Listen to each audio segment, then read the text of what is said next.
Ladies and gentlemen, the following episode is scheduled for one fall.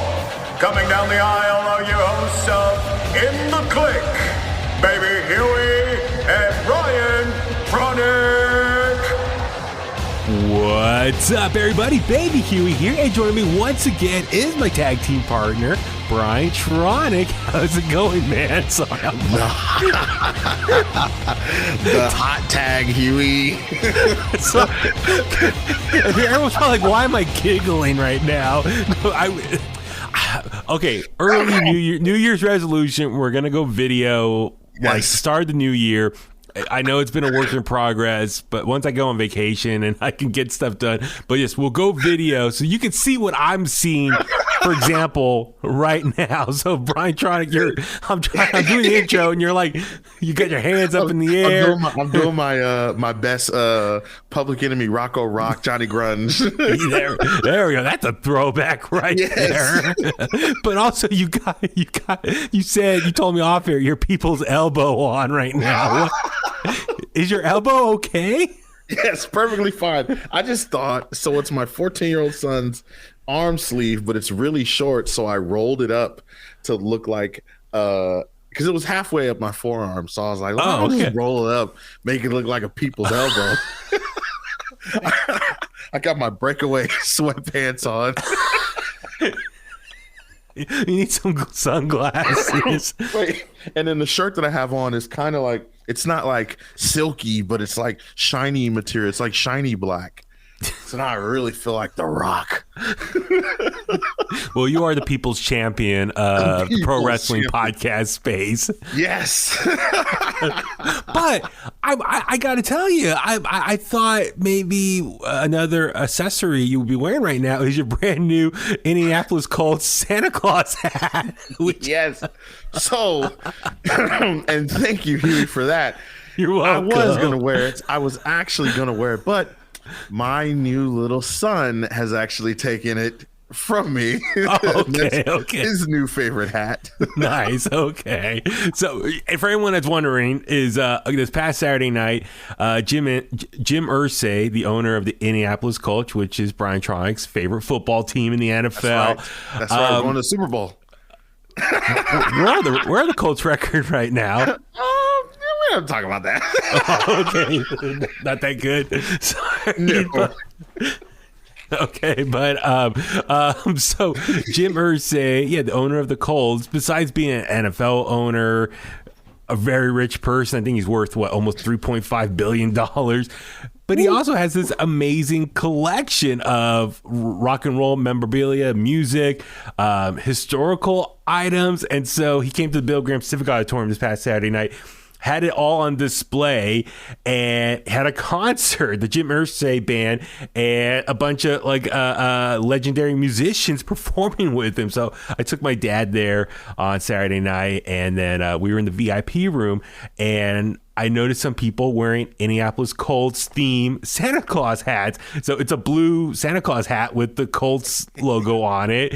And I think it's a Jim Irsay collection on the back, whatever. So I saw it and I was like, oh, I need to get one for BrianTronic. That'd be great. Like, he could wear it around Christmas time. So luckily there was someone I knew there who had one on. And I said, hey, where'd you get it? He says, hold on, I got you. And he came over and gave me two. So my dad put one on. I put one in my pocket. And then, dropped it off to you afterwards after the concert. But now I told my son, I said, you can wear it for now. I said, but in a couple of days when I get a haircut, it's going on my head. Oh my God. But by the way, this Jim Irsay collection was amazing. Like, he had, just from like a historical standpoint, he had like first editions of Mark Twain's Tom Sawyer book, first edition of Huckleberry Finn. He had like a knife from Abraham Lincoln, a newspaper when Abraham Lincoln was killed. He had like this long scroll that Jack Kerouac wrote on.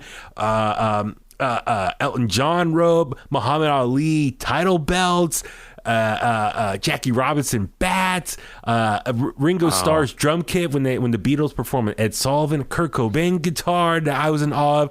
Just a bunch of legendary like musical artifacts from huge moments in rock and roll history. And so this is stuff that would be like in the like, you know, in the Rock and Roll Hall of Fame museum, but Jim Irsay, you know, I guess outbid everyone and bought them all himself. And one of the cops that I actually knew in the room, he told me everything in that room combined collectively was worth like $90 million. So, wow. I mean, when you're Jim Irsay and you're worth almost 3.5 billion, 90 million is nothing. So that's lunch money. I know, exactly. And then the concert was awesome. You know, seeing Buddy Guy, Kenny Wayne Shepherd, Kenny Aronoff, and John Fogerty, Ann Wilson, Steven Still, excuse me. And yeah, it was awesome. Seeing John Fogerty live, that was awesome. It was my first time seeing him, and that's one of my dad's favorite artists. And so got to hear Fortunate Son live in person. That was incredible. But anyway, anything I saw with Colts logo on it, I try to grab for you. Yes. Something like rubber band thingamajigs. That's all I could find. But yeah, I was on the eye for anything Colts related for you, Brian, since I know that's your team. It's You're great welcome. stuff, man. I appreciate that. You're welcome. You're welcome. And I wanted to drop it off that night because I was afraid, you know, I don't want to lose it or like get stuck in my car or, you know, something gets damaged. I was like, are you up? Here, I'm going to drop it off right now. Take it. So I'm not that far from you. So, all right. So yeah, here we are already going on a tangent here about the Indianapolis Colts and stuff. We should do a sports cast. We'll do a Colts podcast for you, Brian. Oh, yes. No, but here we are back at it for another episode of In The Kliq. Thank you, Kliqsters, for tuning in. Remember, subscribe to us wherever you get your podcasts at. If you subscribe to us on Apple Podcasts, please give us a 5-star rating, leave a review. That helps out so much just to encourage other people who might discover us to actually hit that subscribe button. So we appreciate and thank you in advance for that. If you're listening to us on YouTube, hit that subscribe button as well. Give us a thumbs up, leave a comment as well. All that stuff, all that interaction helps just with the whole algorithm, which I feel like every podcast now says that. I don't know about you, but like every podcast I listen to, they sing this the same spiel. Do this, do that, do that. For us, since we're a smaller podcast compared to some of the bigger names, you know, that helps us out. That's my Christmas wish. Please, just give us a bunch of star ratings. Go back to past episodes. Give us a 5-star rating. Give us a thumbs up on old videos on YouTube. all that stuff. That would be awesome. I go on my YouTube page and I'll go to In The Kliq's YouTube page. I'll give a thumbs up on every one of those videos. I'm not afraid to admit it. I got to find any way I can to get that algorithm up. So got to push it. Yeah, so thank you again for tuning in. So this episode, it's going to be a combo. We're going to talk some Ring of Honor and we're going to talk some NXT because both we haven't really had a chance to talk about and both had some big shows this past Saturday. So a lot to get into. Ring of Honor had their Final Battle show, their last show of the year, which is a traditional pay-per-view they normally have for years. NXT had NXT Deadline. And yeah, Brian, it was a pretty packed Saturday. Back-to-back shows. Like, it was stacked, man. I was gonna say, like, what, out here on the West Coast where we're at in the Bay Area, Ring of Honor started at 1 o'clock. Yeah. I say start at 1 o'clock, but I think for you, you actually started to tune in a few hours later or a couple hours later. Once again, man, you had issues with this? Yeah, I thought. Okay, so I knew I messed up, but I was like, "There's no way this could happen again." I went to buy the pay-per-view on my online on the computer through my browser instead of using my Apple TV like I normally do. And I noticed last time I used the computer, it didn't work, and it took like almost the entire show for it to finally kick in and pop up because. Like when I did that, it popped up and said that I still need to purchase it, but I'm like, I just purchased it. Like the money's gone. I got the receipt, so where is it? And I keep refreshing. I'm like, it says I still need to. And I've talked to Bleacher Report customer service, and I've reached out, and oh my god, they're so bad with customer service. And I don't want to be one of those guys, but I was so close to tweeting on Twitter and adding every Bleacher Report support AEW Tony Khan. I was gonna say I'm missing Ring of Honor. Well, it sucks. Yeah, I mean, I know Bleacher Report has had issues. I've experienced some stuff over the years. I know other people I've seen online. I just don't get why they still have issues at this point. You're like, when you know you're going to be the go-to website to host these events, work out the bugs. I would think you have that all worked out by now. So, I mean, I guess it's still work in progress. And then I felt sad because when you look at my like purchased events, I got a lot of AEW. I even got the last this might have happened. The last Ring of Honor event. Now that I'm thinking about it. Yeah. Death Before Dishonor. Yeah. And so I'm like looking, I'm like, dude, I'm a loyal customer. Come on, man, show me some respect. Give me a discount or give me something like money back. This doesn't happen on Peacock. I'm with you. Peacock. I know not the entire WWE Network library is there, but what is there, it works. It works. I'm just saying. And they've had their flaws in the beginning, but come on, they fixed it. No, I'm sorry that you went through that. I mean, I was doing some work in my office here, and then I knew you were, because you and I share watching it together, and so I know you were going through that. So I was trying to kill some time and started watching 0 Hour because that was already over with, and it was just available for free on YouTube. So I started trying to watch that a little bit, but I got busy with work, so I didn't finish it. But yeah, I'm with you. I was like waiting. I think at that point when it started working, I think you and I jumped on, started watching it, but then it was almost over, and then you and I, we shifted our focus to NXT Deadline. So I'm kind of curious how many other people that affected. So I ended up rewatching all Final Battle on Sunday. So I made him a point to watch some football on one screen and hit some ROH on the other screen. So, nice. But yeah, we'll get into that.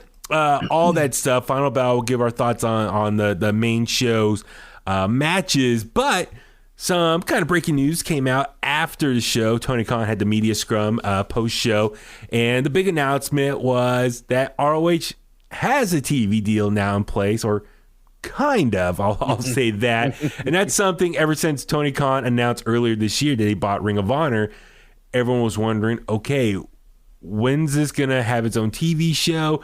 People were speculating what's next. How's the new era of the Tony Khan era of owning Ring of Honor? How's their weekly shows going to come to be? And where's it going to air? When? How? All that stuff.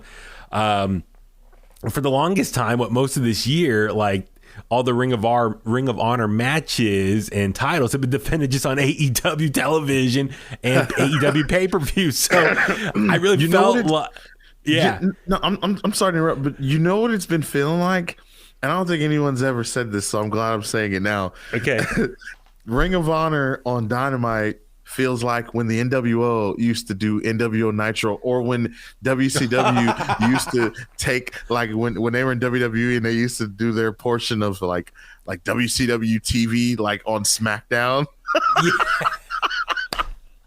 Like, I'm surprised. I'm actually surprised Tony didn't like take a portion of the show and like flip it into like all Ring of Honor hour. That actually wouldn't be a bad idea. Ring of Honor hour of Dynamite. Yeah, I mean, that's the thing is like there was months and months different media scrums and radio tours and like those media what do you call it? Media calls before an AEW pay-per-view or a Ring of Honor pay-per-view.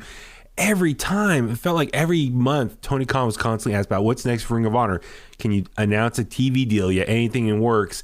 And he said he was working on it. He was meeting with Warner executives, trying to get something planned out. A lot of people were hoping, well, maybe they'll get like an hour on either TBS or TNT or one of the other sister stations for Warner Media, or maybe HBO Max. Like, there was a lot of hope people had, like, give it to us somewhere, put it somewhere, and then start having its own dedicated, like, weekly show. And that way AEW can have their own thing, and they're not going to get crossover and, like, interfere with their programming. And Ring of Honor could be its own dedicated show, roster, presentation, all that stuff. And unfortunately, we didn't get exactly, I think, what a lot of fans were hoping for. So Nope. it was announced that Tony Khan will be relaunching Ring of Honor's Honor Club platform, which I think, for maybe anyone who doesn't know, that was their old streaming service, pretty much, right? That was their program that you would subscribe to and have access to everything Ring of Honor related. It's kind of like maybe like Impact Plus, maybe. I'm trying to think of an example, or kind of like WWE Network. Mm-hmm. Yeah, I think more Impact Plus in terms of like in regards to like it being so confusing. Honor Club used to be so confusing for me. I missed a lot of Ring of Honor TV because I used to be like, okay, how do I get to the latest episode? Where is the latest episode? What's the latest episode? I don't know. Okay. Yeah, so it was announced that fans can sign up immediately of Honor Club. So it's going to be $9.99 a month, and you can go to watchroh.com to sign up now. Honor Club is available on the ROH app. And let's see. I think the big thing was, so they didn't announce specifically, but it looks like in the new year, I think after Wrestle Kingdom, they'll announce like when the weekly show is going to start. It'll be available on Honor Club. Pay-per-views will still be premiering or going live on Bleacher Report, and then was it 90 days later they'll be available on Honor Club as well. So you got to take care of Bleacher Report and the Warner Media relationship, give them the exclusive pay-per-views live when they happen, and then you got to wait 3 months later for those pay-per-views to be finally available on Honor Club. I'm trying to think. Let's see. With the relaunch platform features, I'm just looking at the press release here. Fans will be able to enjoy thousands of hours of Ring of Honor content, including classic matches from the full ROH television archive and hundreds of pay-per-views and special events. Let's see. Tony Khan also announced plans for a weekly ROH TV show to be solidified at the top of next year, like I just mentioned. Pay-per-views will be available on Honor Club 90 days after they happen live, with live broadcasts still airing via Bleacher Report. So, Brian, I will turn to you. What is your thoughts on this announcement of the relaunch of Honor Club? So, I mean, it's definitely not what I thought and what most people thought, right? I mean, even early talks of AEW getting a streaming service, right? Like, I had thought, okay, maybe they're transitioning to whatever was going to be AEW's like streaming platform or whatever. Maybe now that's going to be Ring of Honor's. And, with talks and people, saying, oh, maybe it's going to be this and maybe it's going to be that, and TV deals and contracts and everything being renewed and all this. I was like, okay, the chances of this getting actual TV deal versus ending up on YouTube, right? Like, it's looking more and more like YouTube. So I'm actually surprised that they're going to use the Honor Club, because I thought it was going to go to YouTube, if anything. Yeah. And so Honor Club, I know that they have to, like, I don't know, the subscription thing, the $9.99 is kind of weird. Like, only because, like, I feel like you gotta, like, Ring of Honor is not really a proven thing anymore. Yeah, you have so much talent and so many names, right? But like at this point, you're paying $9.99 for Samoa Joe, Chris Jericho, which we talked about. He may not. I mean, he may be a done deal. He's done now. Ring of Honor. Just focus on AEW only. Yeah, yeah. But you have to. I mean, and they have a ton of young talent that they can obviously like migrate over to Ring of Honor. I don't know what they're going to do. I don't know what Ring of Honor TV is going to look like, right? So I would have at least given some time, maybe like an audition. Like, I don't know. Yeah. This deal for going back to Honor Club makes me kind of wish that they had already been doing Ring of Honor TV like on YouTube. So we know what we're getting. We know what we're paying for. We know what to expect, building storylines and kind of seeing how that dynamic works, because we pay $9.99 and they only go for an hour, right? Yeah. And what if it's not good? What if it's not good? what if there's no effort or no energy being put into it? You're gonna lose a lot of people like that. So I don't know, man. It's but then I want to give Tony Khan credit because he could have just put it on YouTube, right? Yeah. But he put it on Honor Club. He's trying to like revive that. From what I don't know how many people were subscribed. I was subscribed to it, so that's cool, I guess. Yeah, I think I was trying to understand like why people were disappointed. Like for me, I was like, oh, okay, that's cool. At least it's somewhere. But then the more I kind of dig into this and kind of research maybe why people were a little bit underwhelmed with this announcement, a few things. So I'm with you. Like, okay, if this is Honor Club, when you bought the company, you could have easily just relaunched Honor Club then. The fact that you waited almost, when did he announce it? It was like early this year. So was it 9-10 months ago now? I want to say roughly when he announced he bought ROH. It's almost like, why, if this was your option, why didn't you just launch it right away when you launched or when you bought ROH, or maybe after was the WrestleMania weekend where that was the first ROH show under Tony Khan's era of owning it. The fact that it's like happening now, it just shows to you, I think this was Tony Khan's just backup plan. I think we all know his real plan was to get like a TV deal of some sort, through TBS, TNT, or one of the Warner Media sister stations, or HBO Max. I think that was the goal. And then if any of those fell through, then he knew he had Honor Club to fall back on. So it just shows, unfortunately, that probably a TV deal was not offered to him, or it fell through. So that's a little unfortunate. Yes, absolutely. Plan B. The other thing, like you said, I think a lot of people thought, well, if you don't have a TV deal lineup, just throw it on YouTube. And I think Tony Khan said in one of the media calls that he felt Ring of Honor deserved better than just a YouTube show for free. But a lot of people were like, well, we're just sitting here waiting. I feel like you're wasting time. Just throw it on YouTube and then figure it out. If you get something better, then switch over. I think a lot of people, but then keep in mind, you look at the NWA as an example. NWA Power, when that launched, that was free on YouTube for a while, and then remember, was it last year they announced, okay, now we're moving to Fight TV. Now you got to pay to see us. Yeah. And I think a lot of people were like, wait, I had this for free for so long. Now you want me to pay for it? Yeah. It's really tough to do that reverse engineering of like, that's true. You give a product, some content for someone for free, and then you take it away from them and now say, you got to charge. That's a good point. A lot of people get turned off by that. So I think for Tony Khan, he probably knew, okay, if I'm going to make money, I can't give this away at free at any point, because people are going to expect it just to be free. And if I do switch over to a paid system, a paywall, people are going to get mad. So, well, and I understand. I understand his point when, like you said that he said, Ring of Honor deserves, better than that. And when you think of Ring of Honor and the history, right, and who's been there and how many greats have come to Ring of Honor and were birthed in Ring of Honor, or reshaped their careers in Ring of Honor, right? You think of just how historic that is. Yeah, they do deserve a lot better, but I just think of, when he bought it and how, the mystery of who's really a part of that roster. Is he going to sign everybody that was a part of Ring of Honor originally?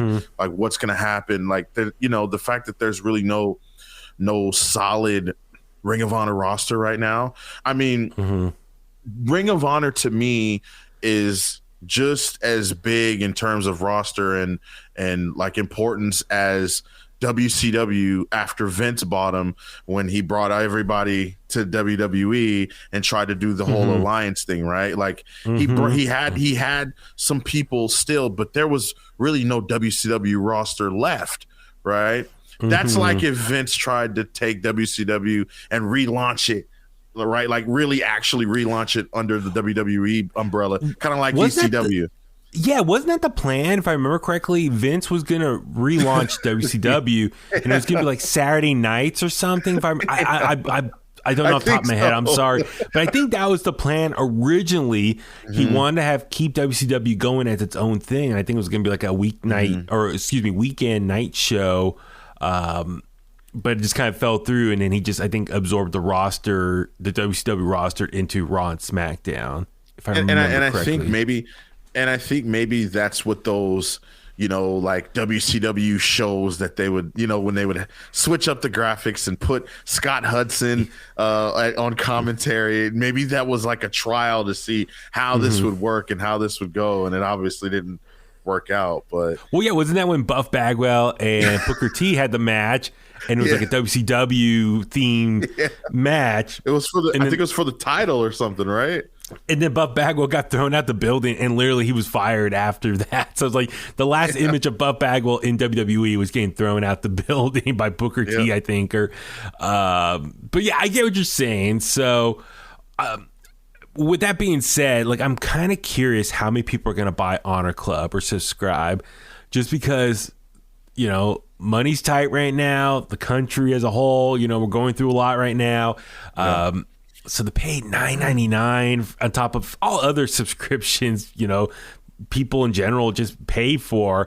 I mean, I don't know if they're going to get a lot of people to subscribe to that for the weekly TV, unless, a lot of people will maybe just go in on a group like, hey, if you got like 5 friends, 5 of you total, each of you throw like $2 in and use the same account to log in. I don't know how strict they're going to be, but that's one idea. So, but well, and I would think Huey, it's going to be difficult to do something like that because, like before, I know we'll get into it, but like before Saturday, you had someone like Jericho as your champion, who, like we talked about before we went on air too, like it's. Like, obviously, Jericho was placed as in that spot as Ring of Honor World Champion with hopes to land a TV deal, right? Yeah, everyone knows that. We know what that's about. And so now that kind of falls through, it's like, okay, Jericho's out. Let's put Claudio in. And not to discredit Claudio or, say anything bad. Like, Claudio's great. But is he that level of a star yet, right, to the fan base? To the Ring of Honor fan base, really, because I was thinking about it, I think there still is a clear, maybe small Ring of Honor fan base. Like there's people who love the Ring of Honor roster, or at least the old Ring of Honor roster, Ring of Honor roster, right? So I don't know. I just feel like now you have to sell Claudio as the world champion. You've got to sell, everybody else who's there. And it just doesn't look like it's ready for $9.99, Yeah, and we'll get into that as far as the presentation in a second. But yeah, I'm with you. I think at this point, unless you're like a really hardcore ROH fan and you want to go back and watch matches from like 5, 10, 15 years ago, then it's worth it because of the archive library there. But I think for the casual person, I don't know if it's worth, paying that much and then, a month just to give ROH only. I think a lot of people are hoping you get it under HBO Max as an example. Like you already pay for HBO Max and it's like, oh, look at this extra show that's on there. Kind of like how NXT was on the WWE Network. You pay for WWE Network to access everything WWE, the huge library, all the pay-per-views, Raw, SmackDown later when they get uploaded, all their specials and stuff. And then, we got this weekly show, NXT, every Wednesday you could tune in and watch. I think that's what a lot of people were hoping for, that ROH will be available on a much bigger platform. So I don't know. I'm kind of curious how's this going to perform, Honor Club as a whole. And just, I know they said, maybe New Japan will have some involvement. So I think they said Tony Khan will announce more after Wrestle Kingdom. So maybe early January we'll get some more info. Maybe there'll be some crossover there as well. Get some New Japan stuff up there maybe. So only time can tell. But so let's go ahead and talk about Final Battle this past Saturday night. Overall, I really enjoyed the show. I thought it was a lot of great matches. Brian, I'll turn to you. Just quick thoughts overall of the show. And also, what do you think of the presentation, the stage setup, the ring setup, all that stuff? Yeah, I thought it was Tony Khan's best Ring of Honor show to date.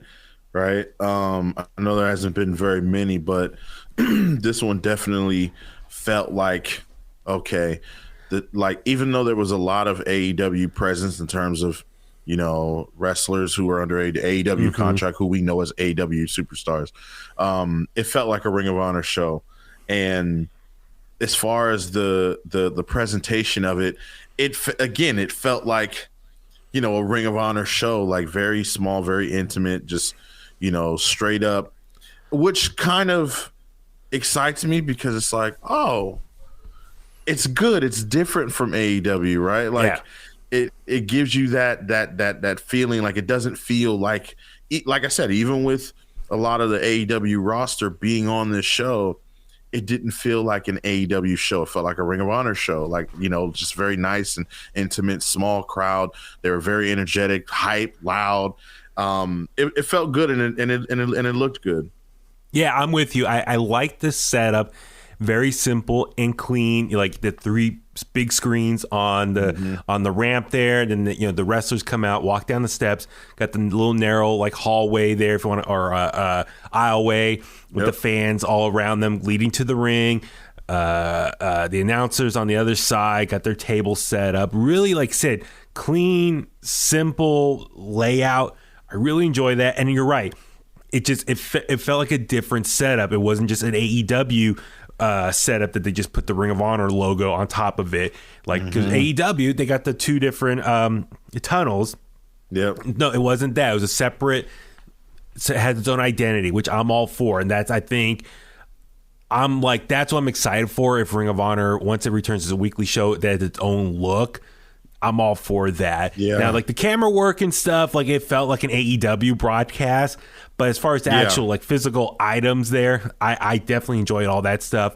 One other thing I do want to touch on, with that being said, I think a lot of people were worried that if it was going to be like on a YouTube show or something, that it would be just like an extra hour that they would film at like a Dynamite or a Rampage setting. And so what makes me kind of excited for this weekly show that's going to launch soon, that it's going to have its own look. And if it's going to be like this, I'm all for it.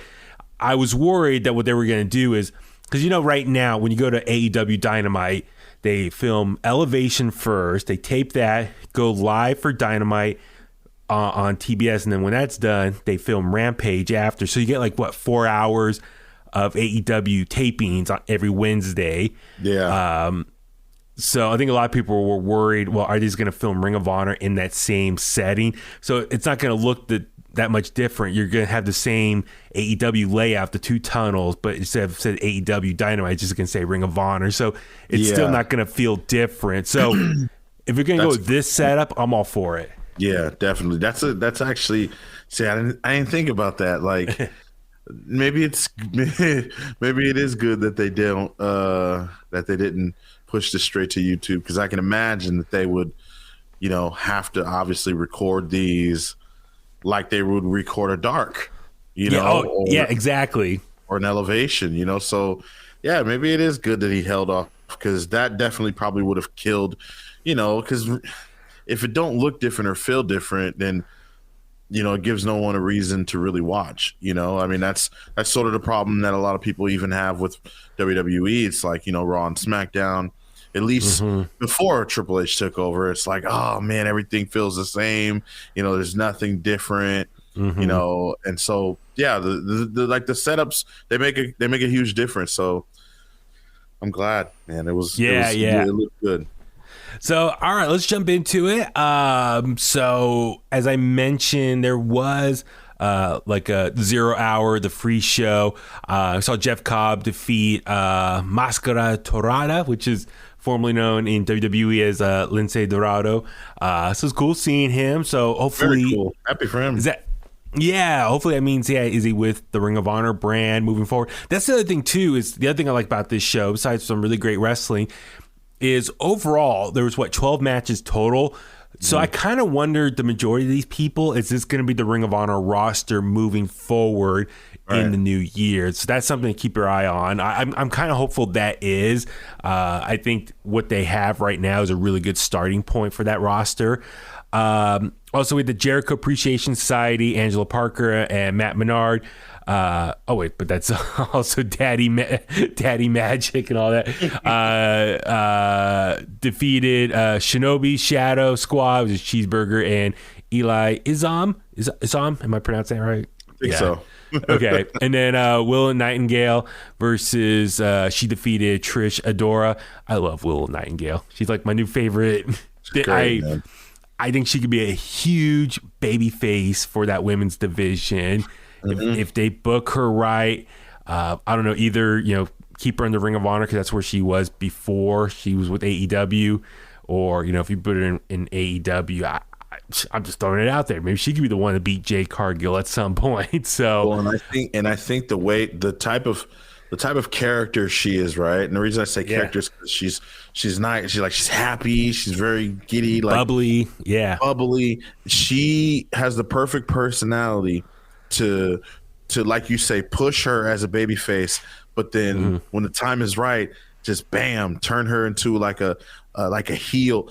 She's got I feel like she's got it. She's got that ability to switch and swap when the time is right. You want to hold on to guys and girls like that. Yeah, absolutely. I'm with you. I love Willow. I think she's great in the ring. I love everything about her. And then also Top Flight defeated the Kingdom, and that's cool. Like just seeing Kingdom back in ROH ring, that's where they've mostly been known for. And then even Top Flight, I kind of think that'd be a good move for them to stay on ROH. Yeah. I know, Darius, he's been injured, right? He's the injured one. Was he the injured one? Yeah, he's the injured one. Unfortunately for the last, year and a half, 2 years, I want to say. It was a year and a half. He's been mostly injured. Dante's been doing a lot on his own, and he's been shining in moments here and there. But I think maybe a fresh start for them as a tag team. Let them dominate the ROH tag team division. I think that'd be great for them. Just I think now, AEW, Dynamite, Rampage, just so dominated with so many other tag teams above them. A lot of big fish over there. Yeah, I think ROH would be great for them. Them and oh my God, I was gonna say VIP party. Private party. Sorry, VIP party. Yeah, private party would be great over there too. Dude, I'm still I don't understand how a lot of these homegrown guys like Private Party and even Santana and Ortiz, day oneers, have yet to become AEW World Tag Team Champions. And I know it's a tough decision when you got so many great tag teams and when you have the Bucks, right? When you have FTR, when you have I'm happy for the Acclaimed, you know what I mean? But just those early days, even just the fact that we didn't get Santana and Ortiz or Private Party in those earlier AEW days, it's just kind of weird, So now that Ring of Honor's here, it opens up a lot for a lot of those tag teams that didn't really get the chance or the opportunity. I mean, hey, look at FTR. They became Ring of Honor tag team champions, right? When the AEW tag division started getting real heavy and the Young Bucks were just running it, and it was time to really just pass the torch to somebody else. I mean, the Lucha Bros got a chance to hold the titles as well, right? They were champs, right? Okay, yeah, Swerve in Our Glory. Yeah, man. Yes. I mean, AEW's got the Ass Boys, the Gun Club coming up.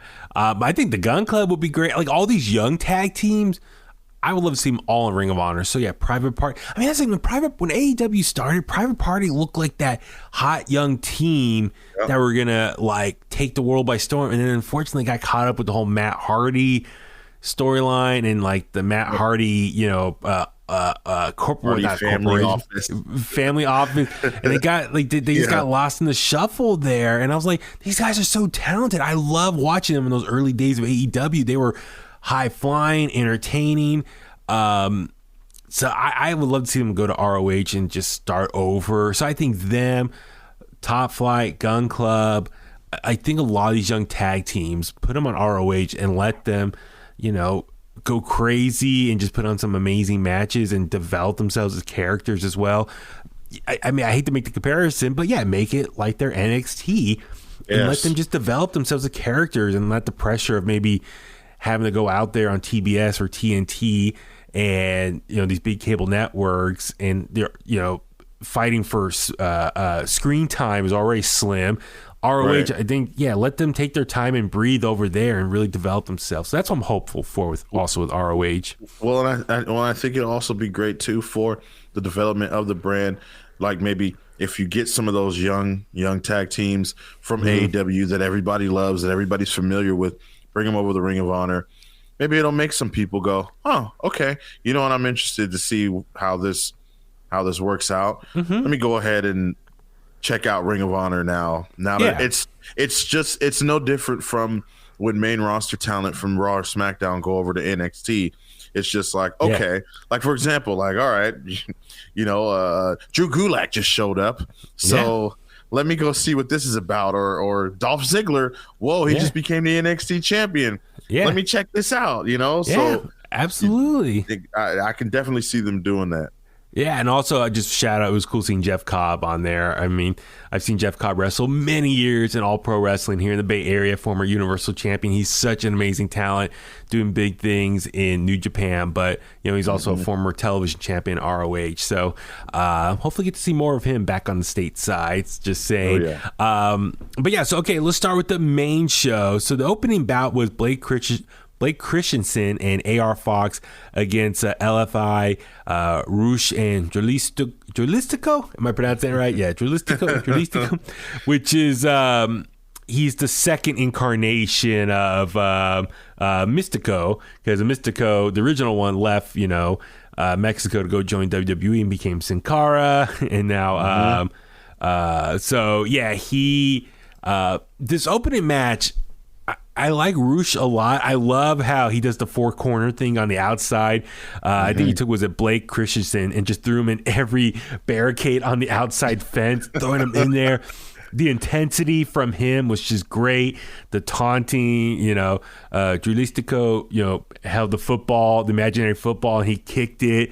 It's almost like he wasn't paying attention to his opponents. Some really good high flying stuff from AR Fox, who's just recently signed with AEW. Anything else from this match that kind of caught your eye?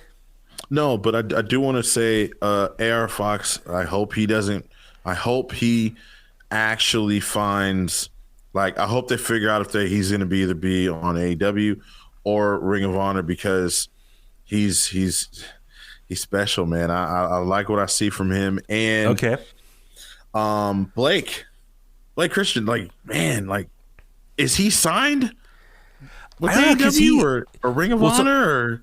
I'm not sure. Like, so, you know, obviously he was in NXT, got let go, was doing a lot with GCW. Yeah, that's right.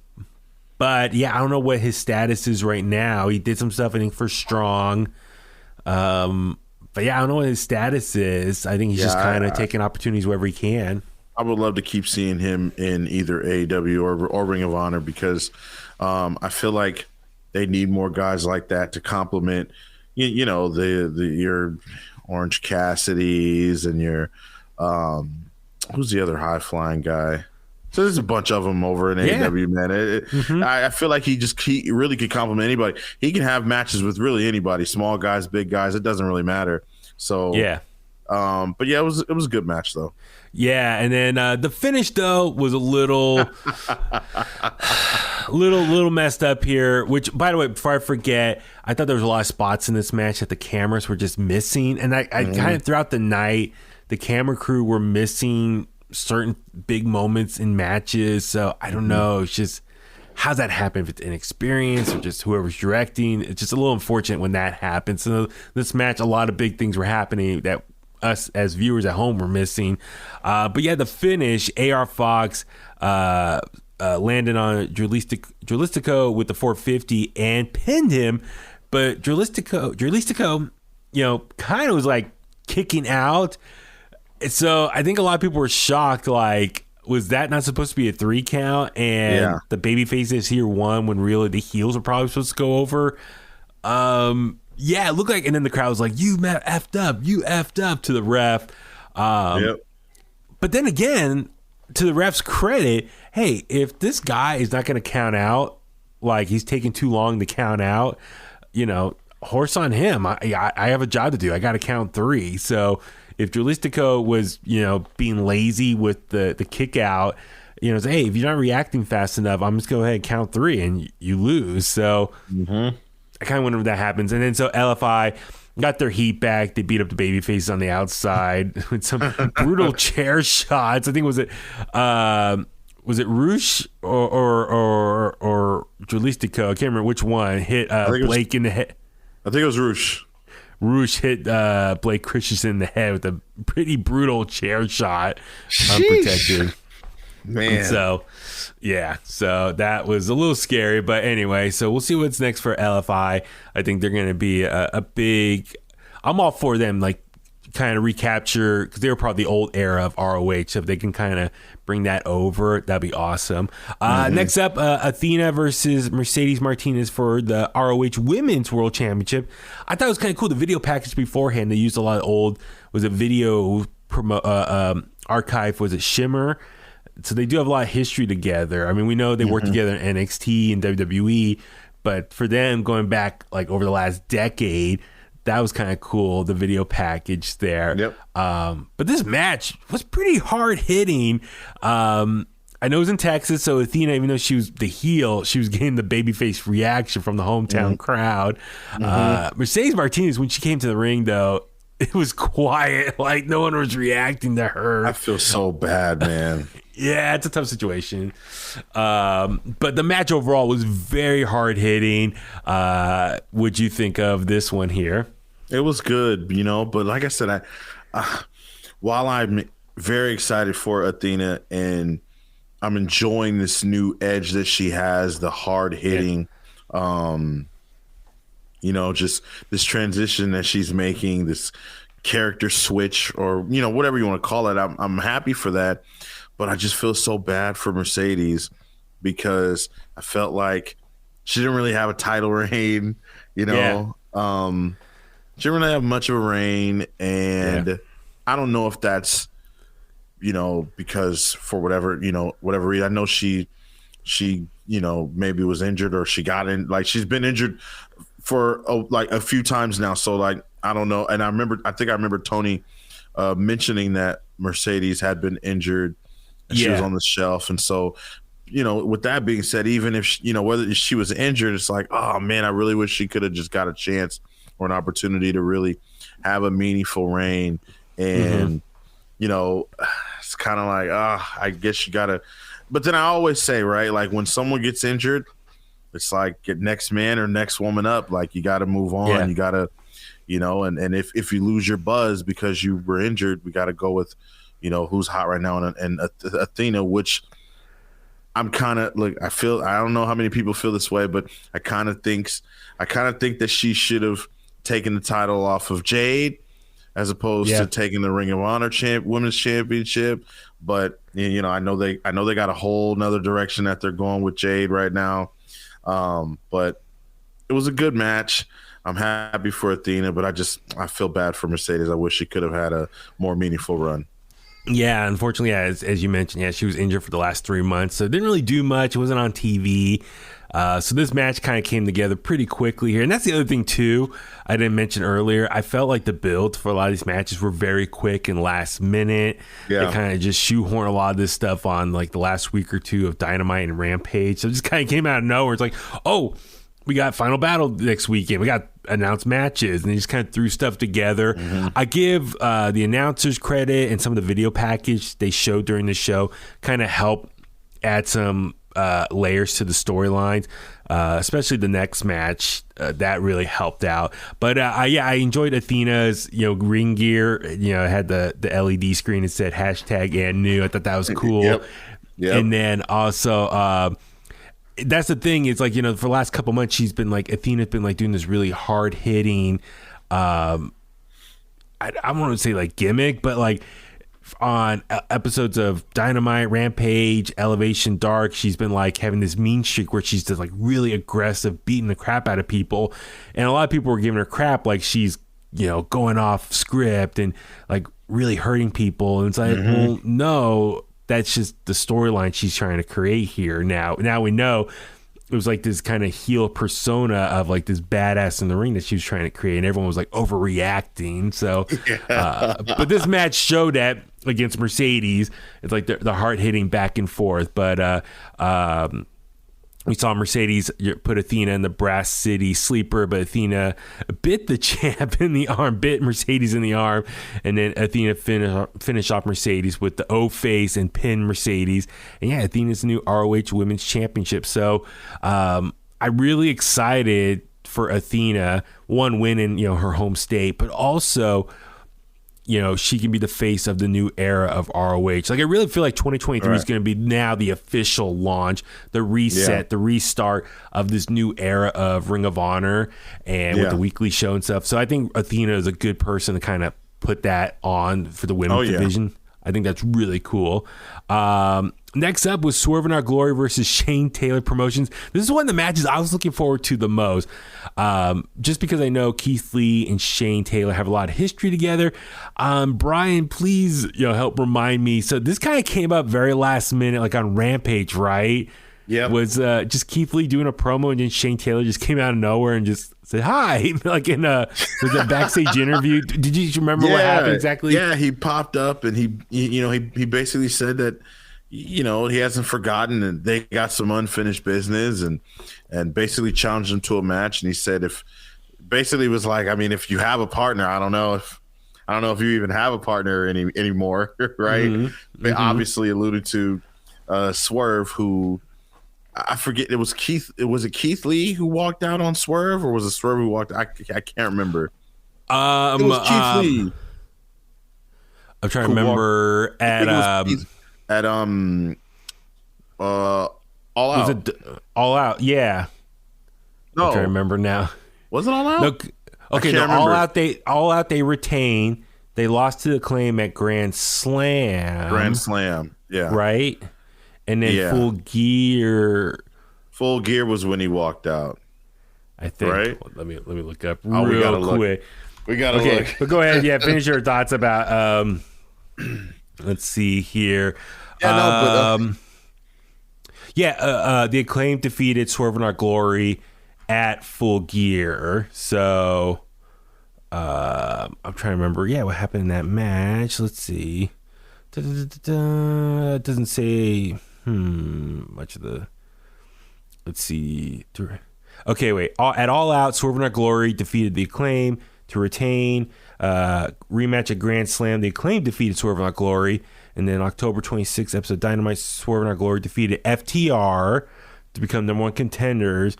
And then on same week's episode of Rampage, the third championship match between the Acclaim, Swerve in Our Glory was scheduled for Full Gear. Okay. So yeah, I mean, that's the thing though. For the last couple months, Swerve in Our Glory have been beefing, not on the same page, been having a lot of issues, a lot of ups and downs, and so when Shane Taylor basically challenged Keith Lee to this match, now if you're Keith Lee, you're not turning this down, but you got to kind of look at Swerve like, can I trust you? You know what I mean? Are we on the same page? Are we good? And Swerve's been on a whole nother level, and I really enjoyed this match because Swerve is just on a completely different level. He's bringing such a different energy and almost like his old self, right? Yeah. And it's just really cool to see, especially on a big stage, right? And Keith Lee, you can tell the character work he's doing in terms of this whole thing, and with Swerve, and feeling betrayed, and it's good stuff. I'm kind of sad that what's happened with Swerve in Our Glory happened so quickly. I thought that they would last just a little bit longer as a functioning cohesive tag team, but it looks like it's all going to shambles right now. Yeah, so I know a lot of people were complaining on that episode of Rampage when Shane Taylor just appeared out of nowhere, and a lot of people were like, who's this guy? Like, if you didn't know the history, who is this?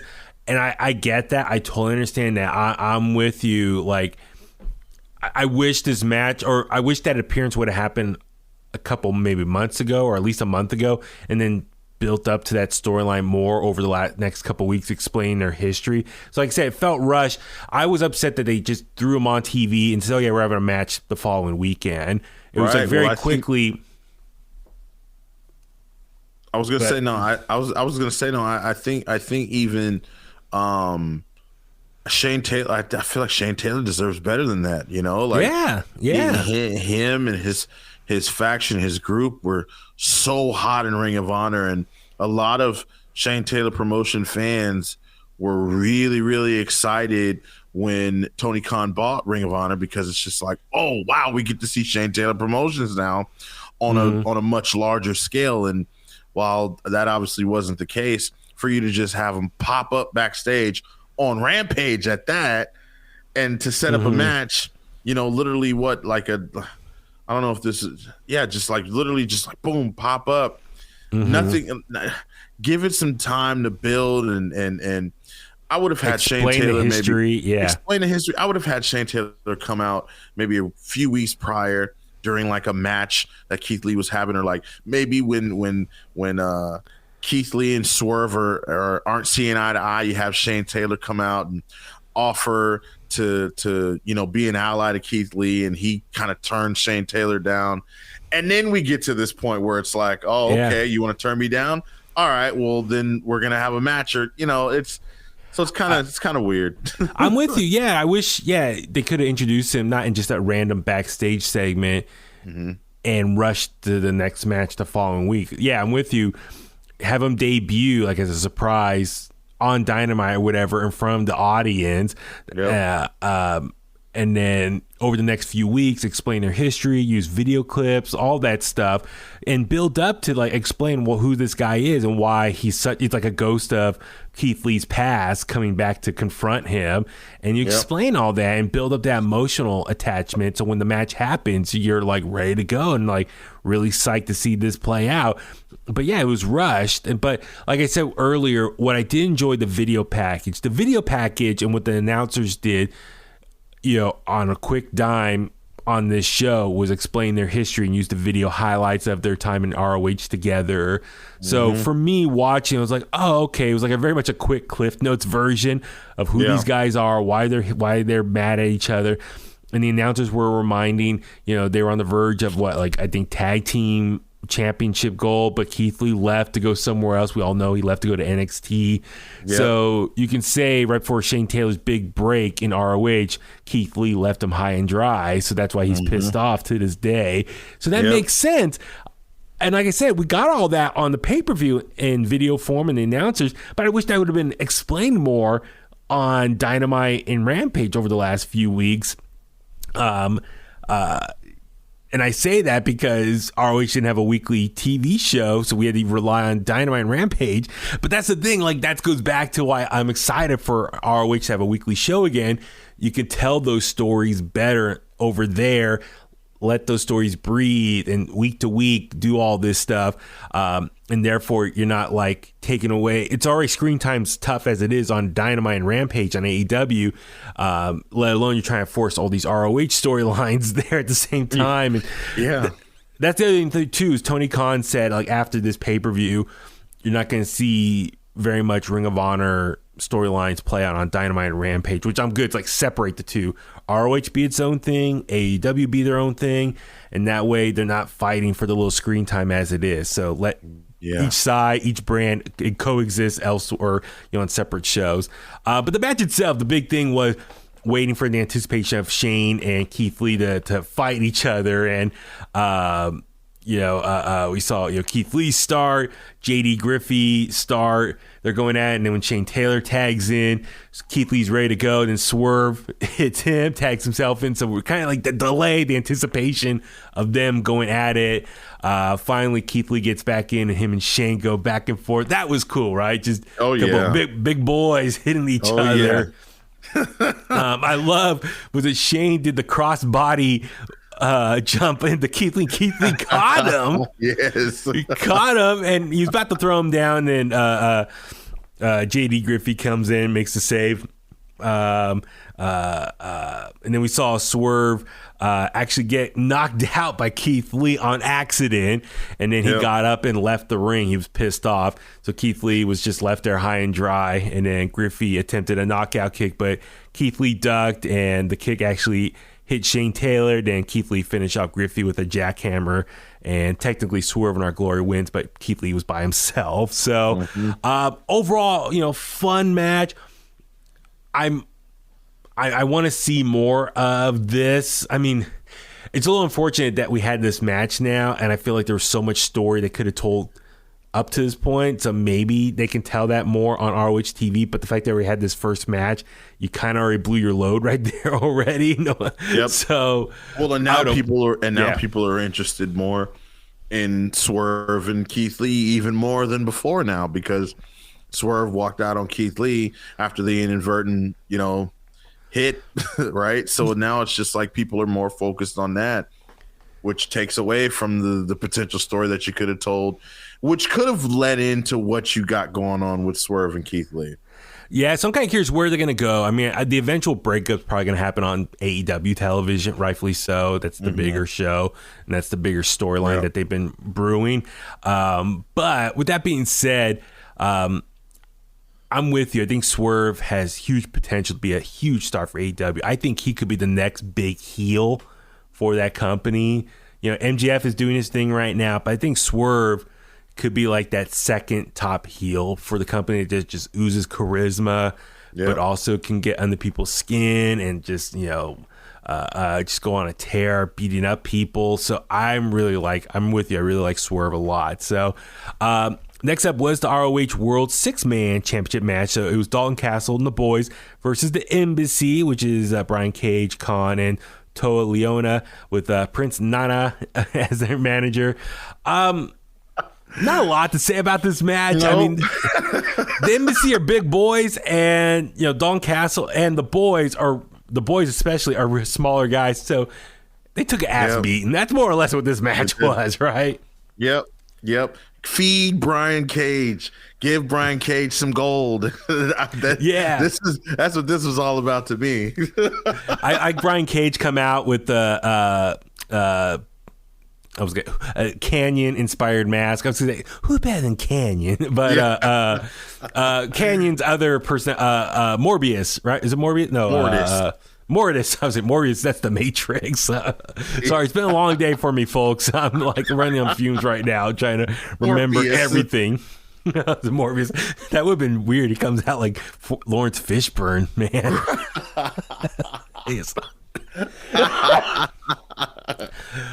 But yeah, I mean, this match, it kind of hurt too, because like Dalton Castle, and we know he has a bad back injury, and you see that back brace he's still wearing. So I just get pain. Like, I cringe up seeing him take all these bumps and stuff still. I think he's better than he was a while ago when he was champion. ROH champion, had the bad back for a long time. But still, taking those bumps still and seeing that back brace, I still kind of like, oh, ow, I hope he's okay. But yeah, it was more about the Embassy just dominating and just throwing the boys around. But we saw Castle hit a running bulldog of Brian Cage, but then the Gates of Agony hurled Brent, one of the boys, into Brian Cage, who just powerbombed Brent and pinned him. So yeah, Embassy, brand new ROH 6-man champions. So like I said, up until this point, all title changes. So I really feel like, and I'm just spoiler alert, with all the title changes, I really felt this is a clean slate, the start of a new era, new champions for the new year, which is fine by me.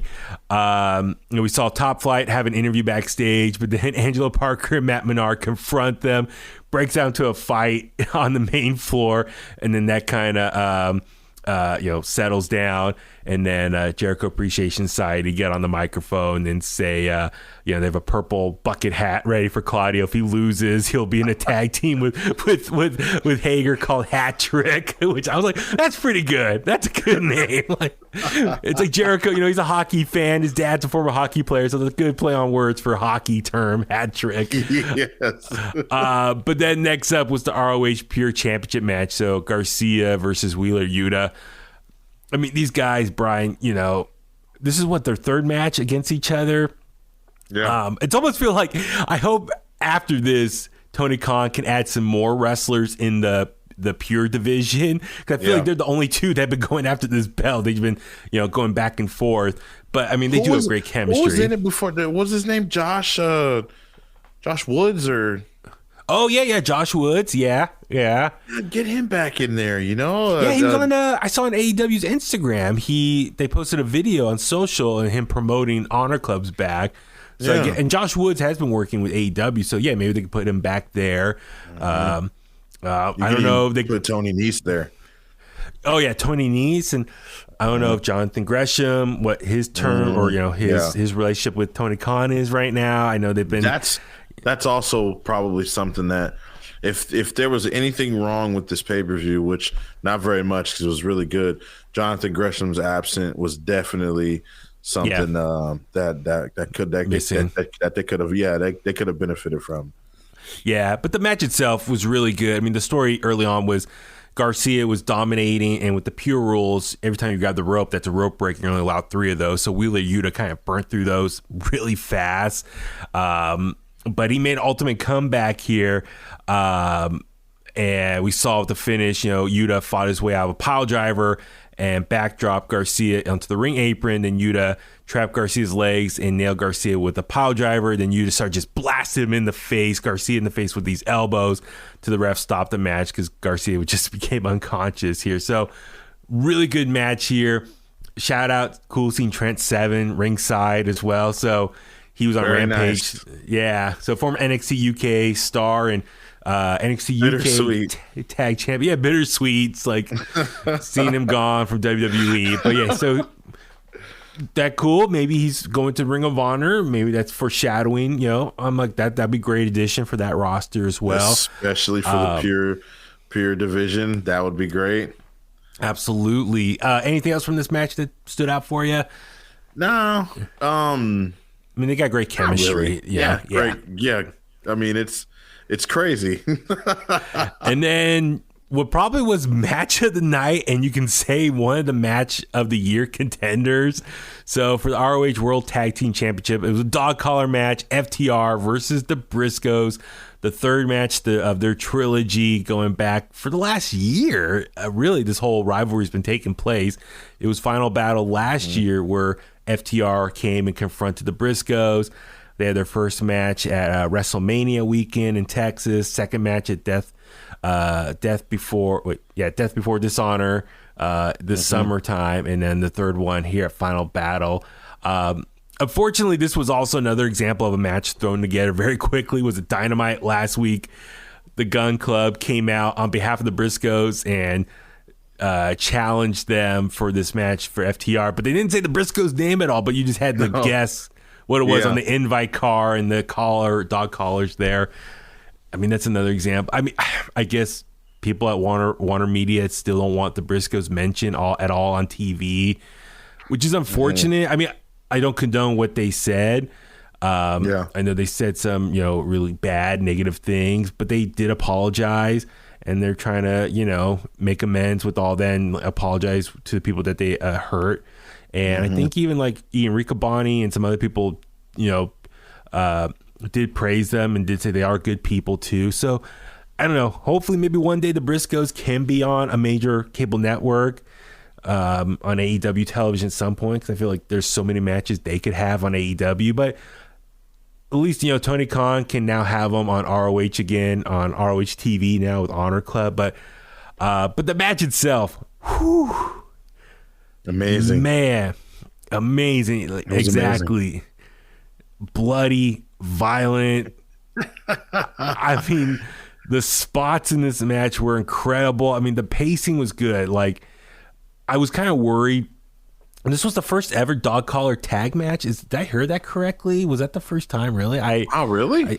I think that's what Ian Riccaboni said. I thought I caught him said that. But this match, what made it so cool was I was worried that, when you have two guys or two sets of guys in dog collars, it'd be hard to keep track of them with the camera. And the camera crew here did a pretty good job trying to, rotate, alternate camera shots when one would be outside the ring, the other would be in the ring still, and just following them around. They even did some split screen stuff. Yeah, the split screen stuff was perfect. I was like, that's a perfect example of using again, that there. reminds me of Rocco Rock, Johnny Grunge against the Nasty Boys. Oh yeah, that's honestly what this match felt like to me. It felt like just very old school Public Enemy versus the Nasty Boys. And man, these FTR, can they bleed enough? Like, can they take enough punishment? Like, and perfect. Their ring gear was all white, and on the back had the dates of last year's Final Battle and this year's Final Battle to sum up one full year of this rivalry. But wearing white trunks, all that blood, their trunks by the end of the match was all red. But yeah, I was worried too with the dog collars. The chains will get like crisscrossed and like tangled, but no, they did a good job of kind of like, occasionally the chains will cross each other, but no one got really tangled up, and it become like a disaster mess in there. But this match was a lot of fun. I mean, hitting each other with the chains. Was it? Dax, didn't he? Dax. He tried to wrap the chain around his head but his head, he's bald, he doesn't have hair, and he's bleeding, he's sweating, so the chain wasn't like sticking, and it kept falling down. And he's like standing on the rope, and he's trying to wrap it around his head so he could do like a headbutt, flying headbutt on the ground. But and then Cash, I love the spot where he grabbed the chairs and threw them inside and said, I'm paraphrasing. What do you say? Murder him or effing murder him. So I was like, whoa, like, dude, this is getting violent. But dude, it was so good. It went up the ramp. It went all over the place. But like I said, it didn't get out of control as far as like every spot was impactful. I love when they took the dog collar and ripped it, and one of the Briscoes, went flying on the outside to the chairs on the outside floor. Yeah. Oh man, it was. But this finish, I really love this. So after Cash slid the steel chairs in the ring and told Dax to murder the Briscoes, Dax propped Jay onto the top turnbuckle. Dax attempted a pile drive Jay off the top rope onto the steel chairs, but Jay escaped and yanked the chain, using it against Dax. And then Jay superplexed Dax onto the sea of chairs. Jay had the chain wrapped around Dax's head. It kept yanking back until Dax was unconscious, because on the outside, Cash was trying to reach in and make the save to his tag partner, but the other Briscoe was pulling back and preventing him from getting back in the ring. So the FTR are both reaching for each other, but they're just so close and can't touch each other to make the save. And then Dax passed out right there looking at his tag partner, and they had to stop the ref stopped the match, and also the ref got bloody too in the forehead. He got hit in the head with the chain. But Briscoes are your new 13-time ROH World Tag Team Champion, so bravo. Wow. What a way to end this rivalry. I mean, you can make the argument rivalry of the year right there, but 13 like, I need to go back and watch the other two. I've seen highlights from the first two, but this is the first one, sorry to admit publicly, I watched all the way through, so I gotta watch the first two over again. But this is awesome. This is, reminds me of old school, like NWA, like, brutal tag team wrestling. I loved it. It was really cool. L.A. out there, huh? Oh, exactly. Oh, yeah, totally. Oh, but that's real quick. FTR's future. Let's talk about that real quick. So, ROH, looks like they have the ROH titles, the new IWGP, the New Japan tag titles, also AAA titles. A lot of people are suspecting, this is the beginning of the end. So they dropped the ROH titles here. They're going to defend the titles at Wrestle Kingdom in January. A lot of people maybe suspecting they might probably drop them there and then drop the AAA titles. They've been kind of beating around the bush when their contracts end, but their contracts are supposed to end, was it early 2023? So if they drop all the tag titles, do you think that's a sign they're going to leave AEW and go back to WWE? Is that what you want them to do? That's definitely what I want them to do. I feel like they went and they did things that they wanted to do, but I still feel like as a tag team, there's some unfinished business in WWE, right? Yeah. And with things looking up for WWE and then the future and creative and, you know, the different possibilities and Triple H bringing people back and stocking up on different tag teams and really trying to turn the tag division around. Obviously, life after Usos, somebody's got to carry that load. Someone's got to. Who better than FTR? Yeah, and redeem themselves for how they ended things in WWE, all the goofy storylines under the Vince McMahon era. And so if they can go back to the Triple H style booking in NXT, I think that's it, man. You know, I give them credit. The last 3 years, they've been able to accomplish a lot in pro wrestling, you know, travel, different promotions, AEW, New Japan, Ring of Honor, Mexico, do stuff overseas. So they've been able to go on this tear for the last 3 years and prove why they're the best tag team, one of the best tag teams in the world. I know the Usos were voted #1 and comment. There's a lot of salty tag teams out there right now. But no, for FTR, I think these last 3 years was like their art. Like, this was their time to be artists and really show their craft. Okay, it's like they proved to everyone this, yes, we are one of the best tag teams. Now at this point in this career, maybe they can go back to WWE and get that big payday once again. And, you know, like this is like their indie run. But now it's like, okay, let's go back and get the big payday in this like latter part of our career. We proved ourselves.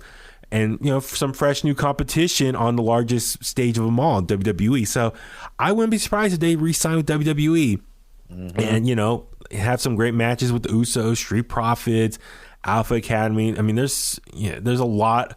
I mean, the Creed brothers. Oh my god! You get Johnny Gargano and Ciampa whenever Ciampa gets healthy again. Recreate that magic from NXT. So yeah, I really have if I had to bet, I think the chances of them going back to WWE is very high. That's just you know, my own opinion. But all right, ROH World Television Championship match: Samoa Joe versus Juice Robinson.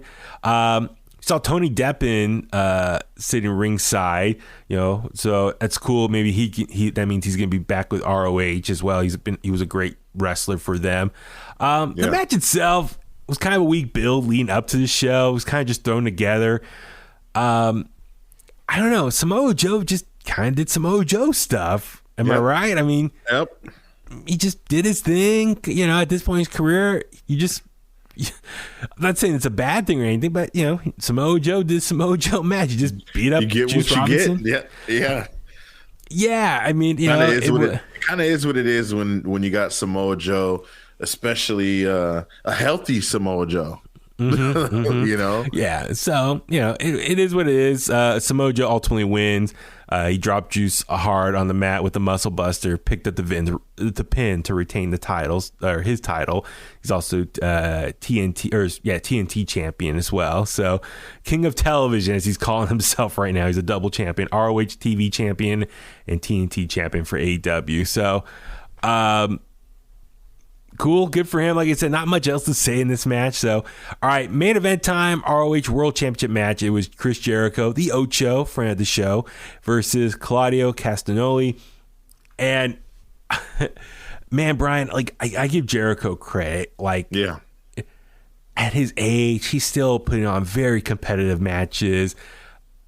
Him and Claudio, you know, obviously, you know, two former WWE guys, two top wrestlers in the world right now. Jericho's one of the all-time greats. Claudio has been a fan favorite for years. I mean, this match was awesome. I mean, there's no other way to put it, right? You can tell that he gives 110, maybe even 200%. You know, every time he's out there. I know that there's a lot of critics. There's a lot of people even earlier in, his AEW run, like, oh, he needs to get in better shape. He's proven that, like, he got in better shape. Look, he's just not gonna be as quick as he used to be, right? Yeah. So I think a lot of fans need to realize that Jericho's not going to be he's not cruiserweight Chris Jericho anymore. Yeah. And then he doesn't want to be cruiserweight Chris Jericho anymore, so, but he goes out there and he performs and he gives his all every single time. So I definitely give him credit and I give him praise for everything that you give him the opportunity to whether it's being AEW champion or Ring of Honor champion, he's gonna perform, man. He's gonna be entertaining. He's gonna give you the whole package. Yeah, and I love Jericho hit the Hurricanrana on Claudio. Let's see. There's so many great little spots here, encounters to one another. The back and forth here was really entertaining. I love in the start of the match, Jericho wouldn't shake Claudio's hand for Code of Honor. He kicked him. So, let's see. I'm trying to look at some of the highlights here. But yeah, Jericho hit the Hurricane off the top rope. Claudio blocked the code breaker. And Jericho hit the lariat. Like I said, the back and forth, it was just so good. And, towards the end, Jericho, was trying to go for a pin, but Claudio kicked out too. We saw Menard and Parker from Jericho Appreciation Society come out to the ring. Jericho got Claudio with the code breaker, but then Jericho was going to do the juice effect, but Claudio blocked it and then countered with the swing and started spinning around Chris Jericho over 20 times. Finally, while swinging, Jericho tapped out on the mat. So Jericho tapped out in the middle of the swing sequence there. Something different we haven't seen before, which I thought that was very interesting. And yeah, Claudio's a new ROH champion. So what'd you think of that finish? I thought it was cool. I didn't see it coming, which I love when there's finishes, or I love when anything happens in wrestling, you just don't see it coming. I believe that was the first time someone's ever tapped out to that, right? I think so as well. Yeah, I think it's the first time. And Jericho, I know people were complaining on Twitter, like, oh, it's so stupid. But Jericho commented, "Hey, idiot! I like to see you in that move. You would crap your pants if you were in swinging like that." So, and it's tough. If you're in that, you get really dizzy and you wanted to stop. You're gonna have to tap. It is a form of a submission hold. You're stuck in the middle of something that you can't get out of. Also, that's what a submission hold is. So. I enjoyed that finish. It was something different, unique, and Claudio has been doing that for years. That's been his MO. So I like how they actually used that once as a way to win a match for him. And so now he's a 2-time ROH champion and the champion and the face of ROH in this new era going into New Year. So very happy for Claudio. I'm really excited to see what he can do. I do curious, can he really lead a promotion if ROH is now going to get going in 2023? That's yet to be seen. So, but I'm excited for him for that challenge and see what he can do. That's probably one of my only concerns too. Yeah. Like I said, no, not to take anything away from him, but not to say he's not capable either, but I don't think he's had enough buzz even. He's been overshadowed by guys like Moxley and, the William Regal stuff, MJF, like he's kind of, especially after winning the Ring of Honor Championship and then losing it and now winning it back, it's just like, okay, maybe we're going to really get into a new gear with Claudio and, we'll go in the right direction with him. Yeah. Well, I think a lot of people knew Jericho had the title for the last 3 months because I think Tony Khan thought that'd be a sexier appeal in hopes of getting a TV deal. But now that the TV deal or attempt for TV deal fell through, it's like, okay, let's get the belt off him, put it back on Claudio, and start fresh in the new year. So I'm excited for Ring of Honor, what they got lined up next. I am looking forward to seeing a week-to-week, television show. And that way their own stories can build up and play out there and just, really get its own identity and just, gets its own buzz. I don't know when this show would possibly air. I think either Tuesdays or Thursdays. I think Thursday probably be better just because the only competition's Impact. I think that would be a little bit easier to deal with as far as competition goes when new episodes drop. But yeah, man, excited for it. Yeah, Ring of Honor, what they could do next. All right, real quick, last thing, we'll just touch on NXT Deadline, the other big show from this past weekend. Brian, I don't know about you, but I have a chance to talk about it in depth with you, but this was a really good show. Really was. 5 matches. It turned out really good. What'd you think overall? It was great. Congratulations, Shawn Michaels. What a way to end the year. I know NXT it's had up and downs all year long, but this was a strong finish for NXT and this show. And, I think, you could be excited now for the direction of NXT head into the new year. I think, we haven't had a chance to talk too much NXT the last few months, but I think with the inclusion of a lot of the NXT UK talent that they brought over, mixed in with some vets there, also mixed in with just a lot of the young talent that they've signed and are grooming to be the next big thing. Right now, the NXT roster is in a really good spot. What do you think about that? Yeah, I agree. And, they're really getting the chance to really show it now. Especially on shows like this, Deadline, where we have like these unique matches like the Iron Survivor Challenge, and you kind of got these matchups.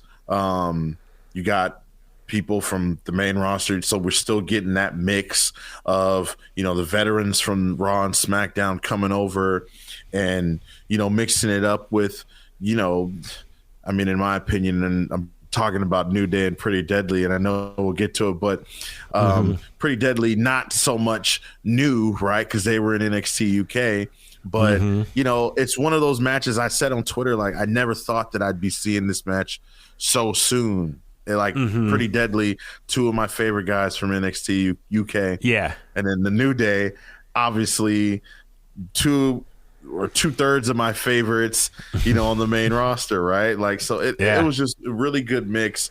I really enjoyed the show overall, and Shawn Michaels and company really did a really, really good job on this. It's close to a takeover we're gonna get in this new direction of NXT. True. Well, I'm excited. They also did announce that NXT in the new year is going to go on the road again. I think their first show in February is going to be in North Carolina, I believe they said.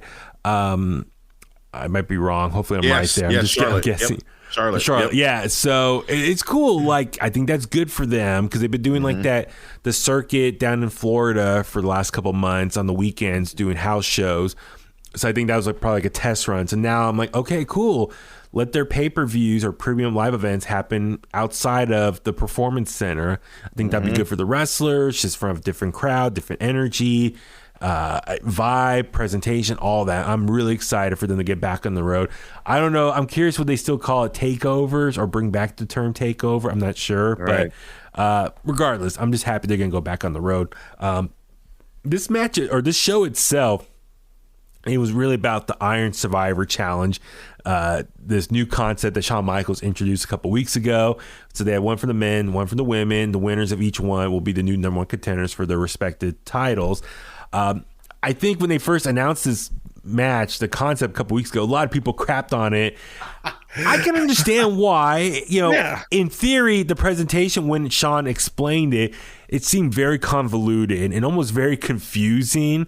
But I think they proved a lot of people wrong. The actual execution of this match, and visually the way they did the clock on the big screen and then down below the scoreboard. So visually they were able to kind of explain it all visually to us, and they made it easier to follow along. What do you think about the overall execution of this match? I was so happy that this match went well, just because when I feel like it's good for wrestling all together when when we get something new and fresh, and when fans are happy. I thought this match was great. I love the overlay at the bottom with everyone's names and their scores, the time. Even when it was time for someone to go in the penalty box and they had the penalty box counting down. I love the crowd involvement, counting down like a Royal Rumble match. So it's kind of like Elimination Chamber meets Royal Rumble in a sense. Yeah. That's true. Yes, exactly. Yeah, I'm with you. Because, this time last year, NXT had War Games, but now that seems to be a main roster gimmick match, or for the main show now, main roster, which is fine by me. But with that being said, I'm glad this is a good replacement for NXT, and I think that's good. I think that's the whole point of NXT. Test out new gimmick themed matches here, and then over time let them develop, and maybe they can move up to the main roster or just become a new NXT mainstay for here on out. So I think you got something good here moving forward. But yeah, the opening match, we saw Roxanne Perez come out against Zoe Stark. They were the first two competitors.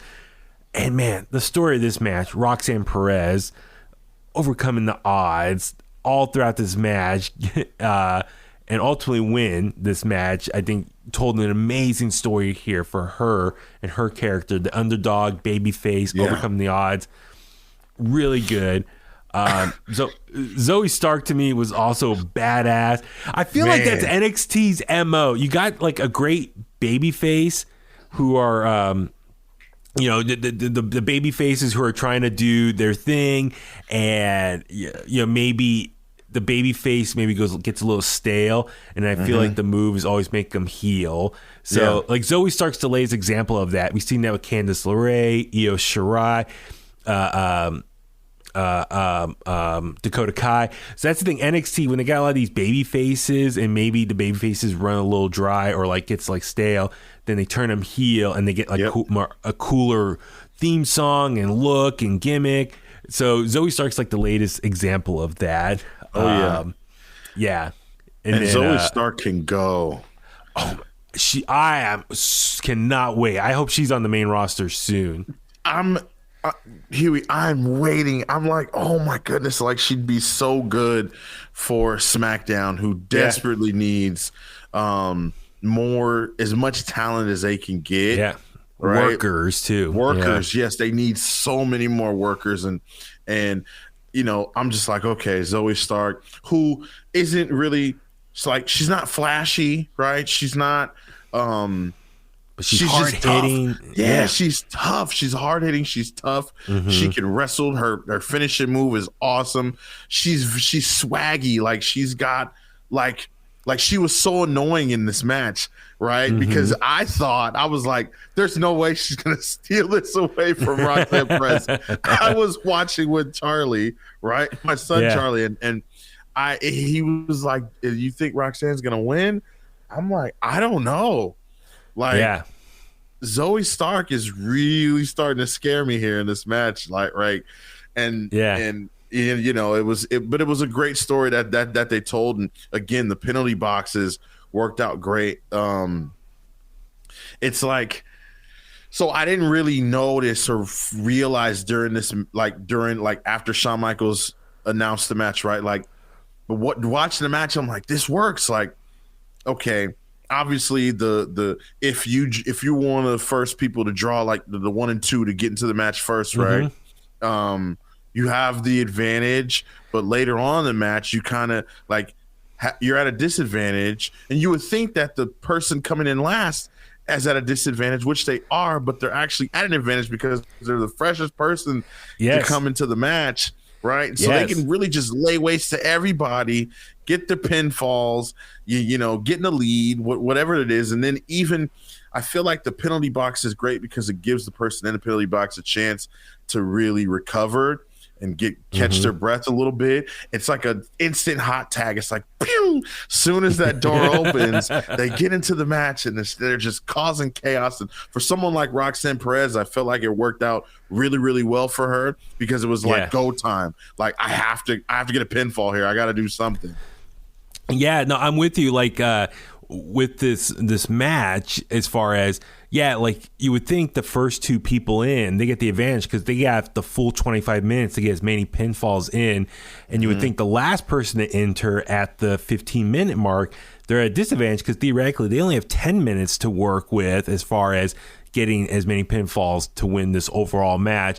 But you're right. Theoretically, if you're the last person in, you're the freshest, and everyone else has been beating the crap out of each other. So you could like get some quick pinfalls, take advantage of that. So there's really some interesting psychology here for this match and how it's laid out. And you saw a lot of psychology moves in both the men's and women's matches here. That was very entertaining.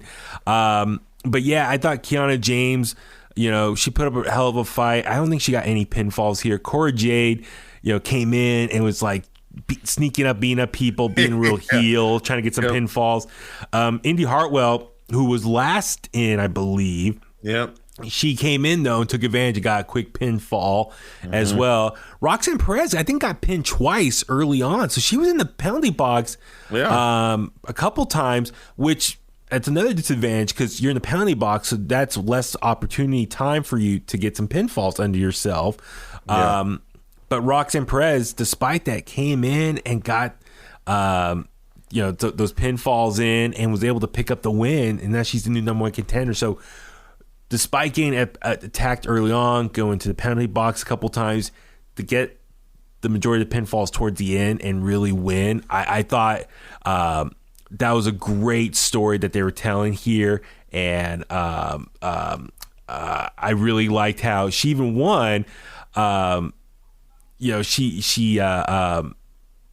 to think, because she got the pin against Cora Jade, right? So her former tag partner. So that was like the great.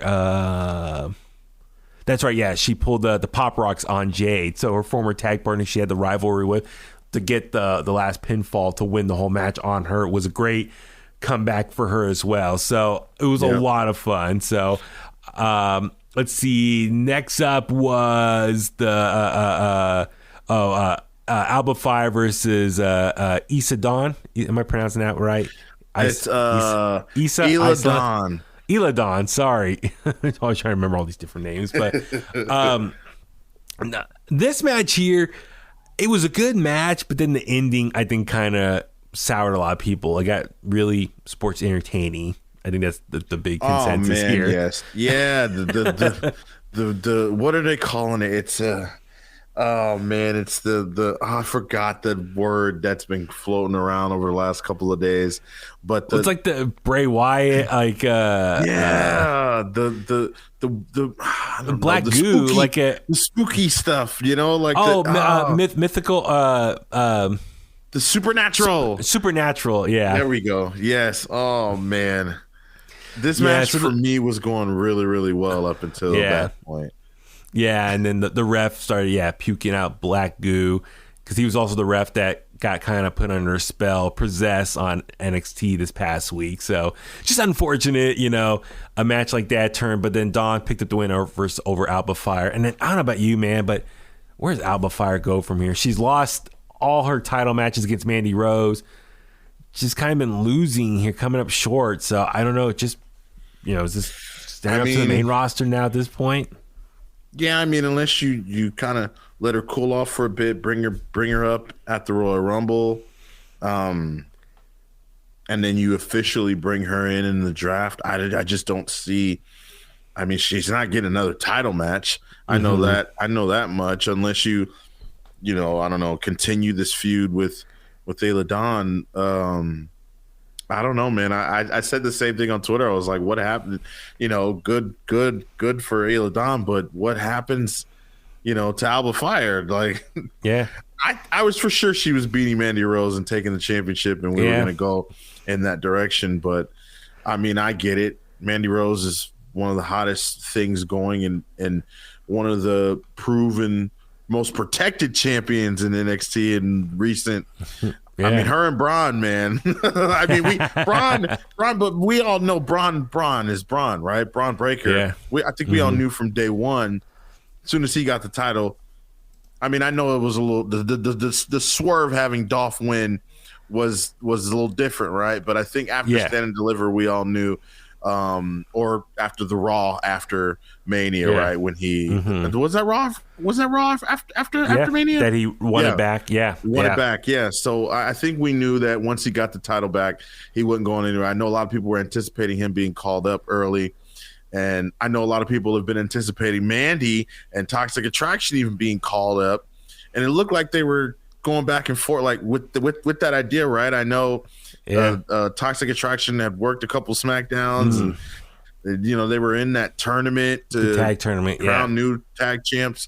But I think maybe obviously the women's division as a whole, all across Raw and SmackDown tag, it needs some help, need a little bit of, and maybe you don't want to full blown just go straight in. I would save that for after the draft, and Mandy Rose, like I said, Mandy Rose is on a roll right now. Like, she's really turned it up and made those who didn't necessarily believe Mandy Rose was capable of putting on good matches, and I know she's been protected. She's done triple threats and fatal 4-ways and all type of stuff, right? So it's gonna be interesting, man. But the NXT tag title match was next up. Pretty Deadly versus New Day, who showed up on NXT last week and challenged them. Dude, this match was awesome. One, the crowd was so into it. It was so hot. It reminded me of old school NXT crowd. I mean, from a competitive standpoint, athleticism back and forth was great, but like New Day or Kofi with the twerk off, that was hilarious. That was big good. Highlight. The big highlight was they all try to do the Eddie Guerrero lying, cheating, stealing bit there. They were throwing the tag title belt around each other, acting like they got hit, and eventually all four of them laid on the mat, and the ref turned around like, wait, you guys are all knocked out? Like, get up. This is ridiculous. Yep. Great spot there. And then we saw, Xavier Woods in. Kofi hit the Trouble in Paradise, and then on Kit on the outside. Woods had a near fall before Kofi came back in, hit the midnight hour, and they picked up the win. So New Day are your new NXT Tag Team Champions. Wow. They're amazing. And like Kofi, this is what his 15th tag title. You can make the argument he's one of the greatest tag team wrestlers of all time. But your thoughts on New Day, now NXT champion, tag champion? Definitely. I know some people feel like weird about it, like oh, what? Like they're beating NXT talent, but I think this is the best thing that could happen to NXT and to the NXT tag division, because I think I'm not saying like NXT's tag division wasn't legitimate, right? Because I feel like they've got a lot of tag teams who are really, really good over there, but the New Day just bring a whole different element. They've been in there with some of the best, right? Yeah. And they are one of the best too themselves. They're one of the best themselves. So I feel like them being tag team champions, them beating a team like Pretty Deadly, it doesn't do anything wrong to Pretty Deadly, right? I mean, they were going up against, up until a couple of weeks ago, the longest reigning tag champs in the company, right? So when you lose to someone like the New Day, it's I don't think it does anything but positive things for the development of Pretty Deadly and all the other tag teams and the possibilities of matches that we can get, right? Like the Creed brother, like I keep bringing up the Creed brothers and New Day sound like a really great match. I think it's also good for the New Day too, because they bring that excitement. I mean, like you said, that's probably the loudest pop of the night. Well, I think keep in mind, like for them, like okay, they've been on SmackDown for a minute now, and a good change of scenery, freshen things up. It kind of gives other tag teams a time to shine now at SmackDown. They go to NXT, some fresh matchups there, and I like what NXT's been doing over the last year is they'll bring in different veterans for like short runs there. So like you said, Dolph Ziggler, AJ Styles did a match there. Rhea Ripley appeared for a match there. So I think it's cool when they'll take some veterans off the main roster, let them come to NXT. One, hopefully also get some eyeballs just from a rating standpoint. Give some big name people to show up on NXT and hopefully get people a reason to tune in. So from a rating standpoint, but then also, it gives the veterans a chance to work with some of the younger talent. So the younger talent can, it helps elevate the younger talent with these matches. So, but New Day versus all these different tag teams could be really good for them, and just freshen things up for them. And I don't know if they'll be holding on to those titles till February, but it'll also put some butts in seats, for Vengeance Day. I'm. That's a good point. I'm for thinking ticket sales. Yeah, I'm thinking maybe they'll keep the titles until then, and then you'll have a big act like the New Day, obviously, defending the titles possibly at Vengeance Day. So that's really cool, man. That's just so wild. Like, oh my god, like the New Day, Triple Crown, NXT. yeah. That's crazy, man. Yeah. Next up was the men's Iron Survivor match. This one I thought was awesome too. I know I keep saying awesome, but like this was like nonstop action, a lot of pinfalls, but like the nonstop action, like, I think sometimes a lot of action can get a little chaotic and hard to follow. This one I think was really well organized and structured. So everyone had an important beat in this match and a moment. I really like how Axiom and him and JD were in the penalty box, and he was about to leave, but JD was trying to pull him back. So he turned around, shut the penalty box door, and started fighting in there.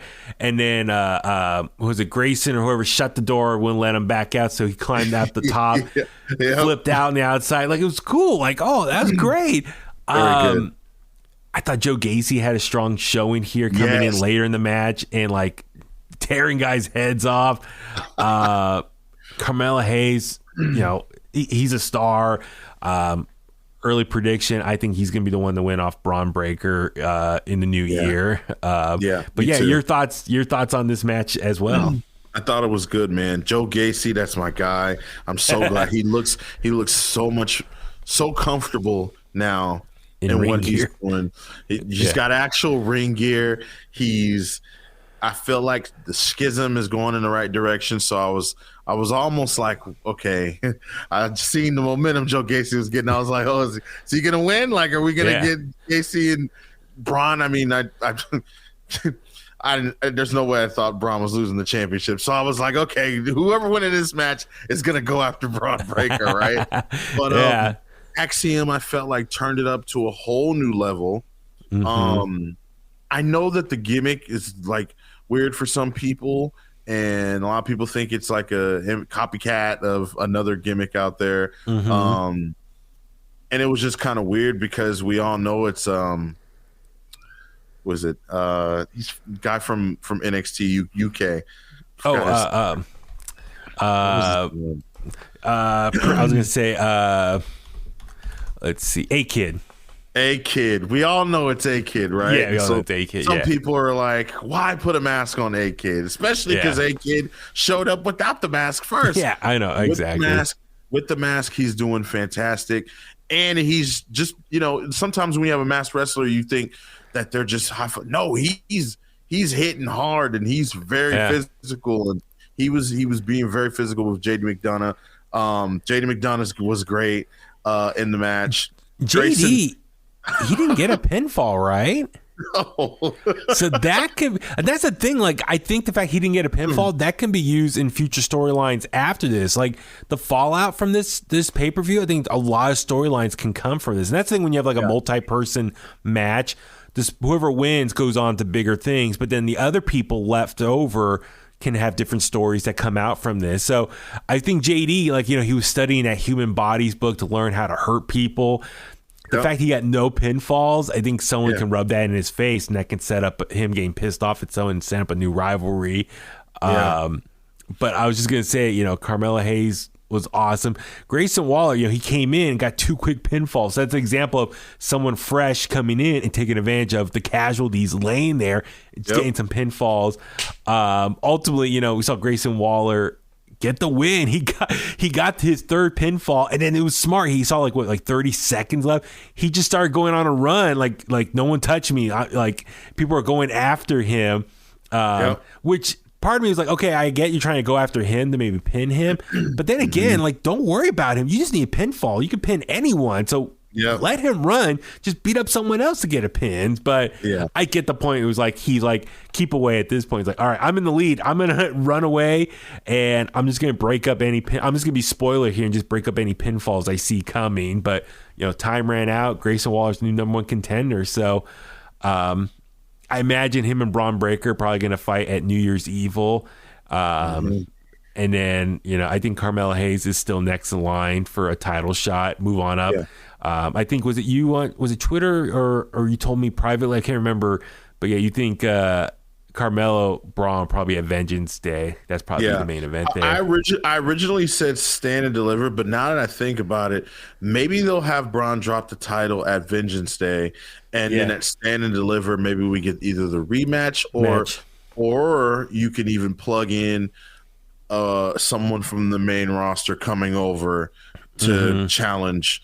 Like they did like they did this year with Dolph. Ciampa.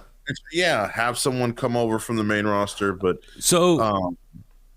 I could see that. So maybe at Carmelo beats Braun at Vengeance Day or loses, and they have a rematch at WrestleMania Weekend Stand and Deliver, and the winner of that, the loser, gets called up, and I imagine Braun will probably put over Carmelo, let Carmelo be the new champion, the new champ face of NXT for 2023, and then Braun gets called up after. And then main event time. Speaking of Braun Breaker, main event defending the NXT champ against Apollo Crews. The story here, it's two baby faces more or less, and they're more like equals from an athletic standpoint, in-ring standpoint. So really this whole match was just them going back and forth, kind of showing that they're equals here. And that was kind of like the first half of this match was them testing each other out. Anything else from this match that kind of caught your eye? Not really, other than Braun Breaker's extremely athletic. He's like super he's gonna be good for the main roster. He's gonna be good. He's like that super baby face Superman. He can do it all, and he's gonna. I love the Scott Steiner little pose he did after he did the flip over the top rope. Scott used to do it after the Frankensteiner, but it was really cool to see him do that. I loved his gear. I loved Apollo Crews' gear.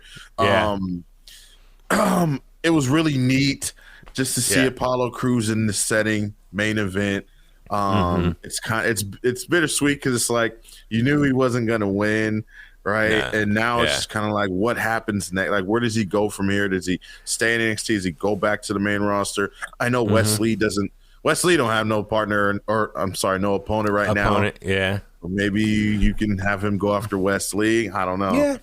Well, I like how they did the camera zoom on Apollo Crews' eyes, and his eyes got wide, big, opened up, and it's like almost he tapped into something internal, set him off, and then he went on a run, hit Braun Breaker with 3 power bombs and a frog splash, and then but ultimately Braun Breaker hit the spear on Apollo Crews, pinned him, and Braun Breaker retains. I think we can talk more about his character a little bit later. It was cool, the video package before the match to kind of show every opponent or rivalry he's had up until this point.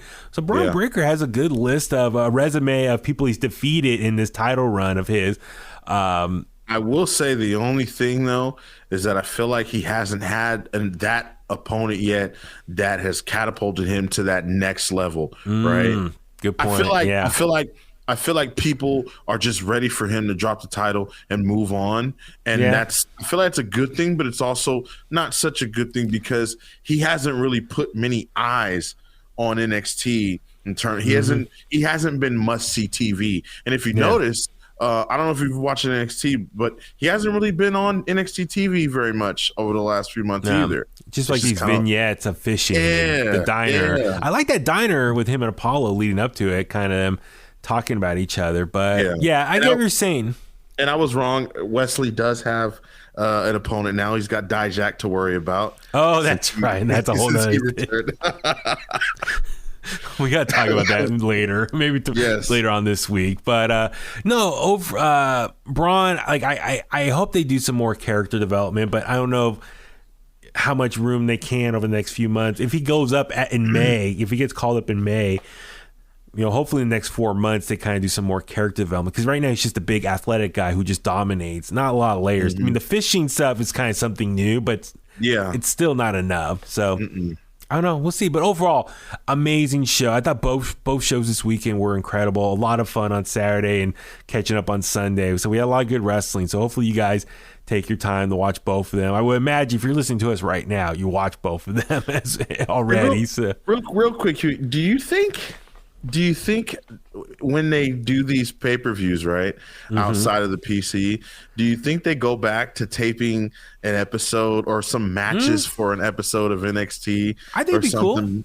Or you know what I mean? Like maybe, I mean, I know they probably can't tape like an episode because they're live on USA now, so I guess that wouldn't work out. Yeah, but maybe some exclusive stuff. Level up stuff. They could do level up. Yeah. All right, on that note, let's start wrapping things up. Brian, where can the Kliqsters find you online? Kliqsters, you guys can find me at BrianTronic on Twitter and Instagram. I'm sorry I haven't been tweeting as much. I will be back to live tweeting all the shows, though.